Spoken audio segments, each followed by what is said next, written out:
m'a expliqué les projections orthogonales. Et tout d'abord, il faut réfléchir au sens du produit scalaire. Donc, on a défini le produit scalaire avec la définition géométrique comme le produit de la longueur des vecteurs fois le cosinus de l'angle entre les deux. Okay, qu'est-ce que ça représente géométriquement, ça? Donc, vous avez deux vecteurs, un vecteur U, un vecteur V. Okay, puis il faut voir que dans les nombres réels, on faisait juste prendre, si on a deux nombres réels, x, y, on faisait juste faire le produit. Hein? Mettons 3 fois 4. Là, pour les vecteurs, ils ont une longueur, puis une orientation et un sens. Et donc, la question se pose, comment est-ce qu'on multiplie des objets qui ont des orientations puis des sens différents? On aurait pu dire, on fait juste multiplier la longueur des vecteurs, mais à ce moment-là, on perdrait toute information liée à leur orientation. Okay, donc, la multiplication de ces deux vecteurs-là, ou de ces deux-là, ou de ces deux-là, ouais, toujours le long avec le petit. Donc, peu importe l'orientation des vecteurs, ça donnerait la même chose si on faisait juste le produit des longueurs. Donc, les mathématiciens, pour garder cette information-là, ont plutôt fait la chose suivante. C'est dire, OK, si l'angle entre les vecteurs, c'est θ, on pourrait calculer la longueur de la cathète ici du triangle rectangle. Donc, la cathète qui est là. Peut-être je pourrais mettre d'une autre couleur. Je vais vous mettre en rouge.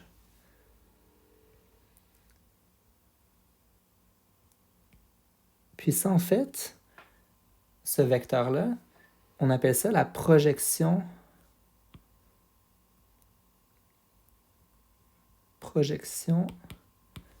de V sur U.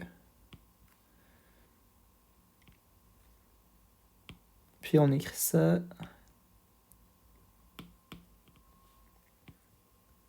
V avec un petit U en indice.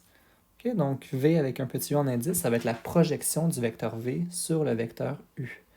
Puis si on essaie de calculer la longueur de cette projection-là, là on a un triangle rectangle.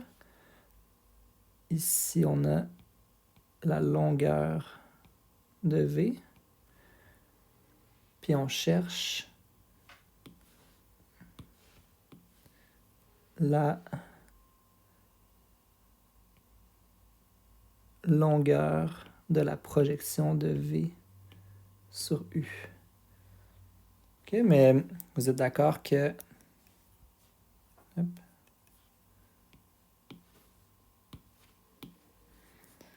Vous êtes d'accord que, par définition, le cos de θ, c'est le côté adjacent, donc longueur de la projection, sur l'hypoténuse, c'est-à-dire la longueur de V. Autrement dit,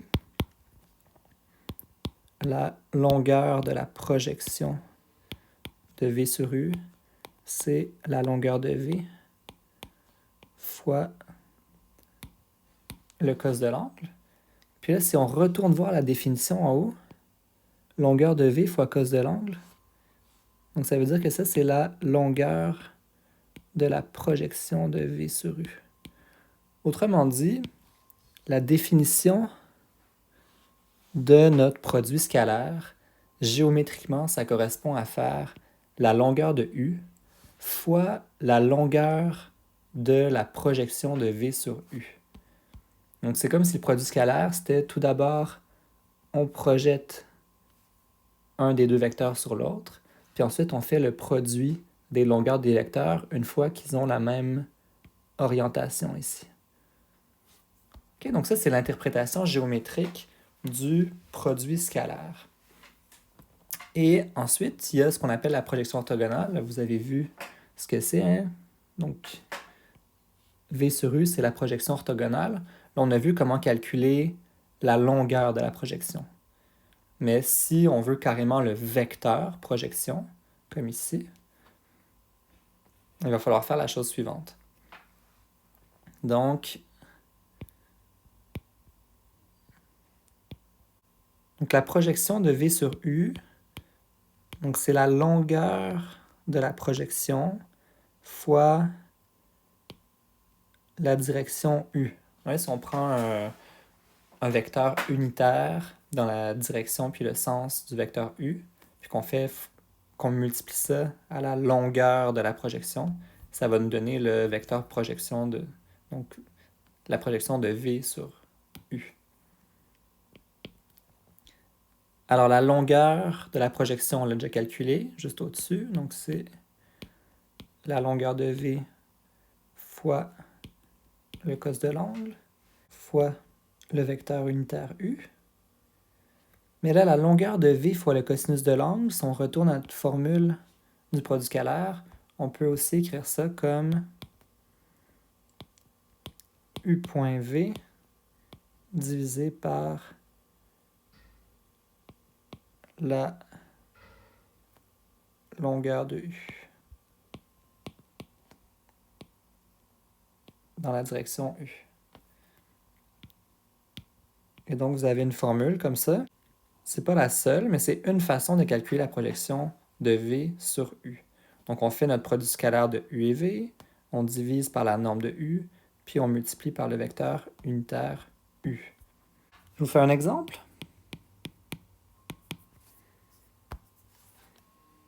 Donc, supposons qu'on ait, par exemple, le vecteur U, 6, 2, puis le vecteur V, 2, 7. On peut se demander quelle est la projection de V sur U en utilisant notre formule à la page précédente. Donc, on a dit U.V sur longueur de U fois U chapeau, donc un vecteur unitaire dans la direction U. Donc, U.V, ça fait 6 fois 2 plus 2 fois 7. La longueur de U, c'est racine de 6 au carré plus 2 au carré. Puis U chapeau, c'est le vecteur U divisé par sa longueur.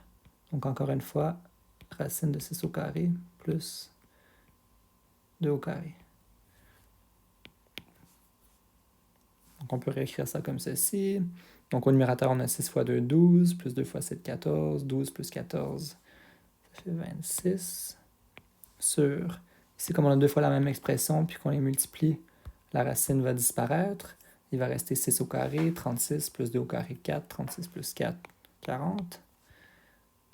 Donc une constante fois le vecteur 6, 2. Il ne reste plus qu'à simplifier.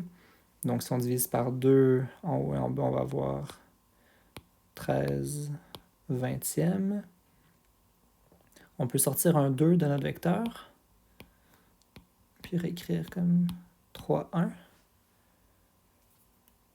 Et donc on va avoir 2 sur 20, ça fait 1 dixième, donc 13 dixièmes fois le vecteur 3, 1.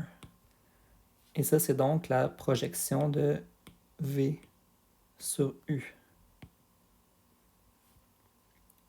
Ok, pour l'instant, ça semble être un exercice un peu théorique, didactique, mais vous allez voir qu'on va souvent avoir à calculer des projections quand on va faire des calculs de distance dans les chapitres qui s'en viennent.